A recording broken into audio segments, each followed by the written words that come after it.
if you eat beef daily, that's estimated to take 1.5 tons of your 4-ton allowance. Chicken will use up less, and a plant-based diet even less.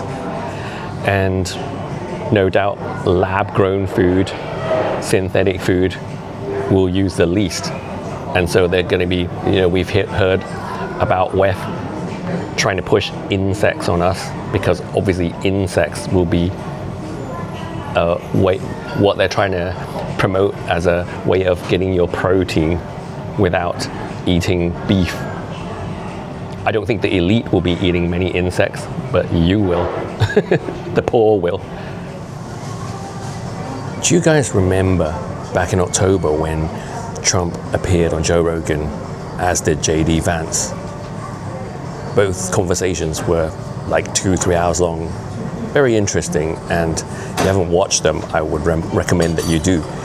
And I think they're a big part of the reason why the Republicans won the election, those two interviews, because it's so rare for us to hear presidential candidates, or any politicians for that matter, engage in such open, unscripted conversation. But in that interview, Trump floated the idea of replacing federal income tax with tariffs. Do you remember when he said that? It was widely covered in MSM. There were headlines all over the media on this very subject, like this one from CNN. Trump floats ending federal income tax. Here's what that would mean.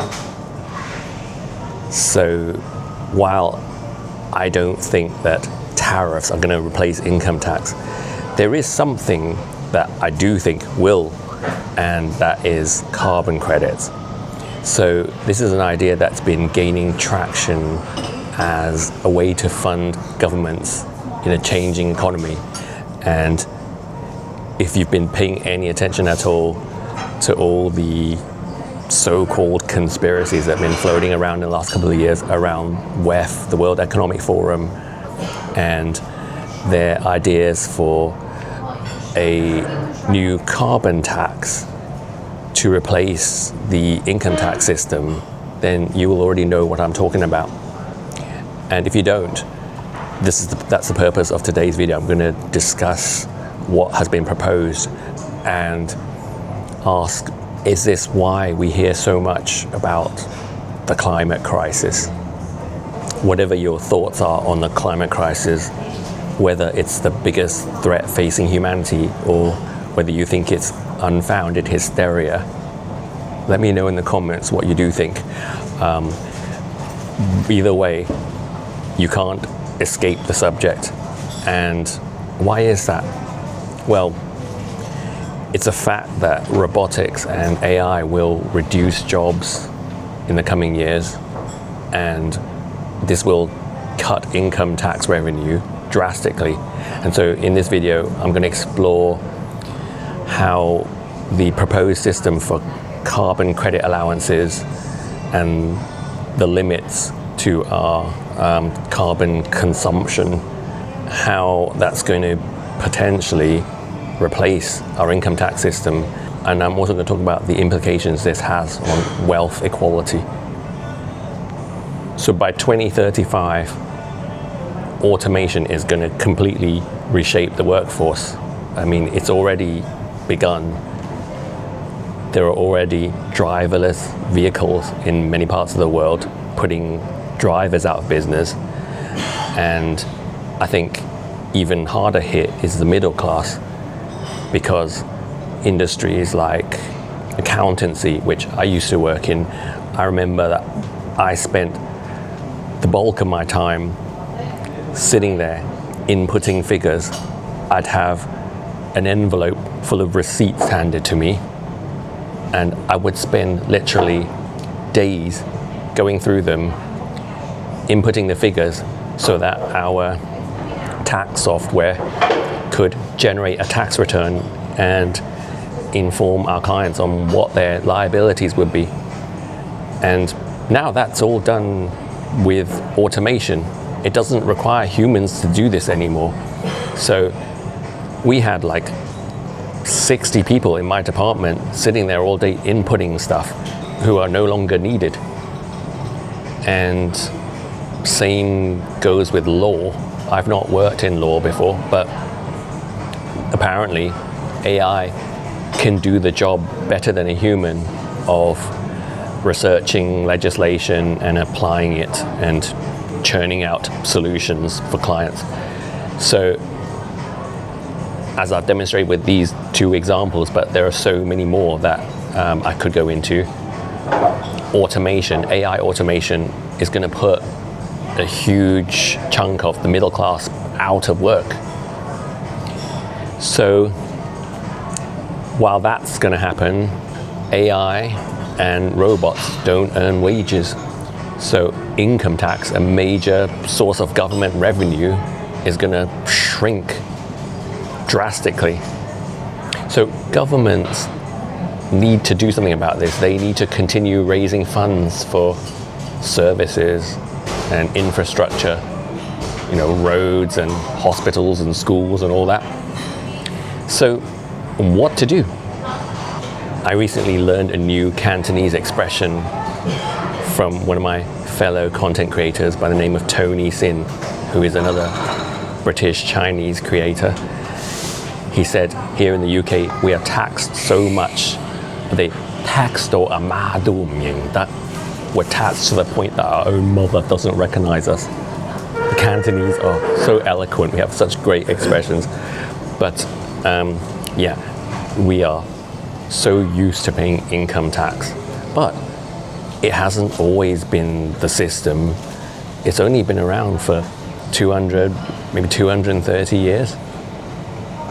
Have you ever heard of the window tax? Back in the day, Brits had to pay taxes on how many windows they had in their home. So this is why when you walk around the UK, you see a lot of old properties where there's a brick wall featuring a window that you can see the shape of a window that's been filled in with bricks because people reduce their window tax by bricking up existing windows. So this was before income tax existed. But now that income tax is at risk due to AI automation, then what to do?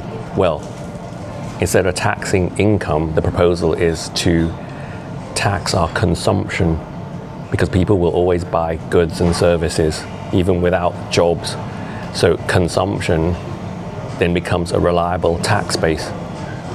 And this proposed system ties taxes to the environmental impact of what you consume, and it assigns a arbitrary carbon cost to goods and services that you consume. And so that answers the question of why we hear so much about CO2 emissions. There's been a lot of debate on how much impact CO2 actually has on climate change, and I'm not going to enter that debate here, but it's a question being asked by a lot of scientists, and we are hearing one side of the debate, the side that favors the new carbon tax, but those who question it are mostly silenced. So you could say that it's an arbitrary choice to focus on CO2, but it all makes sense when you see the plans for carbon emissions tax. So under the new taxation system, every individual will have an annual carbon allowance, a set amount of emissions you can produce tax-free. So it'll be a tax-free allowance. And if you exceed that allowance, then you'll have to pay a tax on the excess. So for example, a typical allowance might be 4 tons of CO2 per year. And this is based on annual global targets. And this will affect all of your choices as a consumer. So for example, when it comes to clothing, fast fashion, cheap high street fashion will use up more of your allowance versus higher end fashion, and the least amount would be second-hand clothing. And if we look at travel flights, for example, one round trip transatlantic flight might emit 1 to 2 tons, basically half of your annual CO2 allowance, your annual CO2 tax-free allowance. So if you want to go over it, you're going to have to pay tax on any flights that you take above that allowance. And when it comes to your diet, meat will use up more of that allowance. So if you eat beef daily, that's estimated to take 1.5 tons of your 4-ton allowance. Chicken will use up less, and a plant-based diet even less.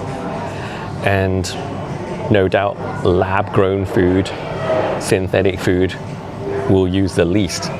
And so they're going to be, we've heard about WEF trying to push insects on us, because obviously insects will be what they're trying to promote as a way of getting your protein without eating beef. I don't think the elite will be eating many insects, but you will. The poor will. And I personally take issue with this because I'm a meat eater. We Chinese eat a lot of meat. I was born in Hong Kong, and Hong Kong is one of the cities in the world with the highest red meat consumption and the greatest longevity. So I think that eating meat is part of the reason why I'm able to look like this at the age of 52. So this kind of reminds me of Marie Antoinette saying, "Let them eat cake." The notion that the poor will be eating low quality, potentially lab-grown food, or certainly ultra-processed foods with very low nutritional value, while the rich will be eating Wagyu beef because they can afford it. So back to the way this system is going to work. Exceeding allowances means taxes on the extras. So it's been suggested that it could be somewhere in the region of $50 to $200 per ton that you go over your annual allowance. So there's definitely a behavioral aspect to this, behavior control. But it's a fact that taxes have always been used to control behavior. Again, when I worked in accountancy, every year we would analyze the budget, and the government would decide to tax certain goods and services higher than others in order to influence our choices as consumers. So if you slap a tax on something, then people would engage in that behavior less. And so there's no change in that area with this new system. However, the behaviors that are going to be encouraged are the low carbon choices. So for example, biking instead of driving, buying local instead of imported foods. And I remember when I first moved to the UK, you couldn't buy out of season food easily, because yes, I'm old enough that I remember the world before globalization. And if you look at the eating habits of a lot of boomers, your grandparents perhaps, a lot of people in that generation still buy foods and cook seasonally. And also if you go to certain parts of the world, like Italy, they don't really have the same sort of globalist food consumption lifestyle that we do. They still, their food in their local shops is regional and seasonal. But yeah, back to the boomers, a lot of our elders, because they were brought up eating seasonally, shopping and cooking seasonally, they still do.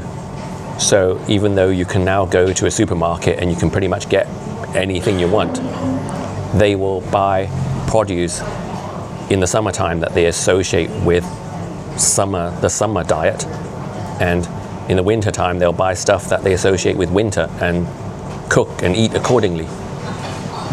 Do you know anyone like that? Or are you like that? Let me know in the comments.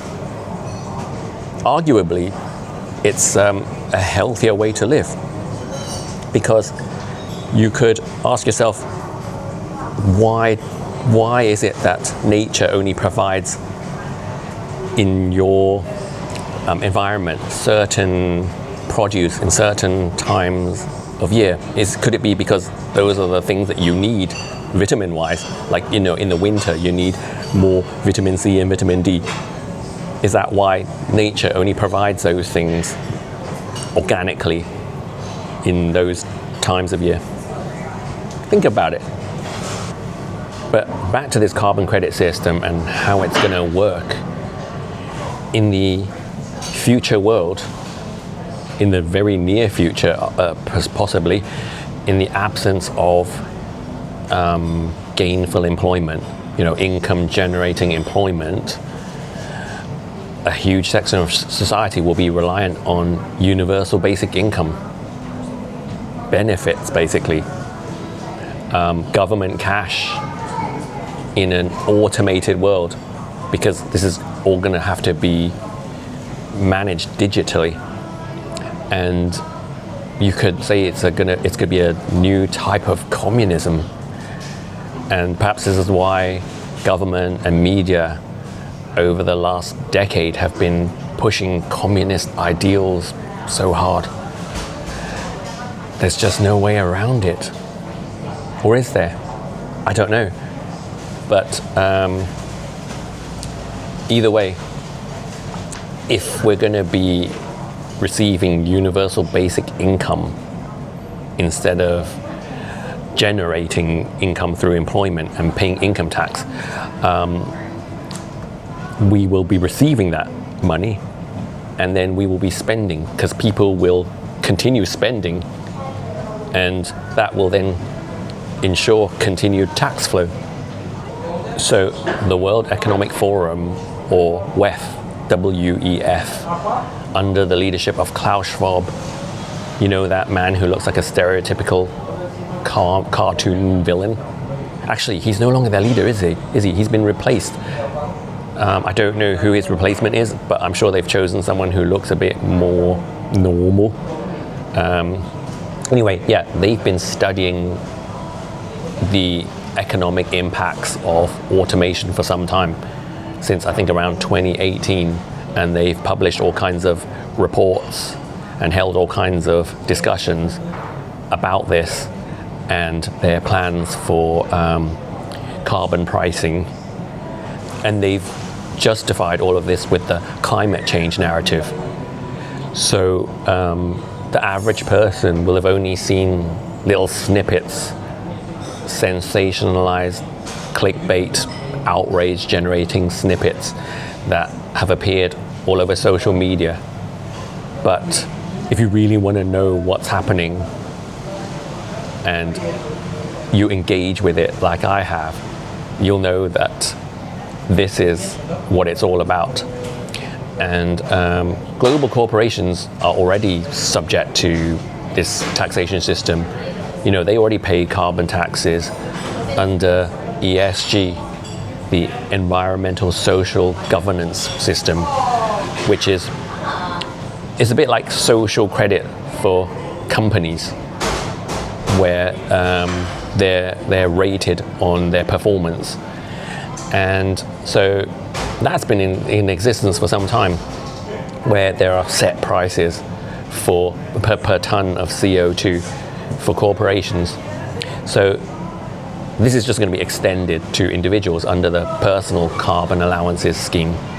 And although they're not widespread yet, it does exist already, because there are trials that have been taking place in various parts of the EU, trials for app-based tracking of your carbon allowance.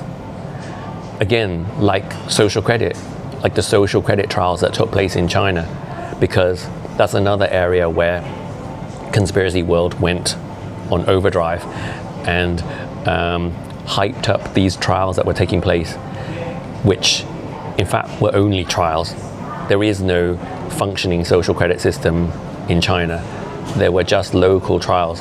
And if you want to hear more about this, I posted a video all about it, talking for about half an hour about what actually happened with China's social credit system, or the trials that took place for the system. And so similar trials are taking place right now for the carbon credit system in the EU. And I would argue that a lot of the things that happen in my motherland that we hear about are just trials for things that are going to be implemented here in the West. My people have always been used as guinea pigs for new initiatives. And one very apparent truth that's emerging from these carbon credit trials is that this is something that's going to impact the poor much more than it will impact the rich. So you could argue that the carbon credits tax system is going to widen wealth inequality, because wealthy people consume more in some respects. You know, they take private jets and they own yachts, but it's been widely rumored that private jets and yachts are going to be exempt from the carbon credit system.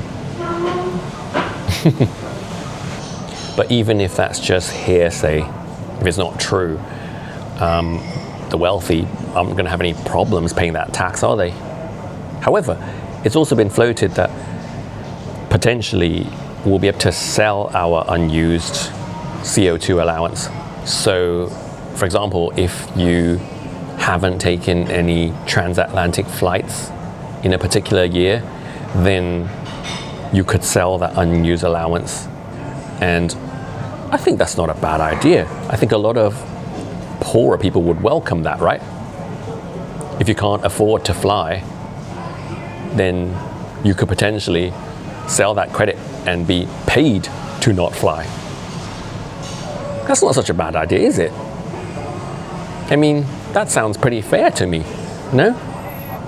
But I think where this inequality will really play out is in terms of your essentials, your basic needs, because the poorer spend a larger proportion of their income on essentials like food or heat. So they will really feel the pinch if they go over the allowance and have to pay for it. Whereas the rich, although they do obviously consume more, you're still one person, right? You can't consume that much more. You can't eat that much more than a poor person. I mean, sure you can, but it's all, to them, it's no issue if they have to pay the extra, right? Whereas to ordinary people, and especially the poorest, they will struggle to pay any tax on their excess.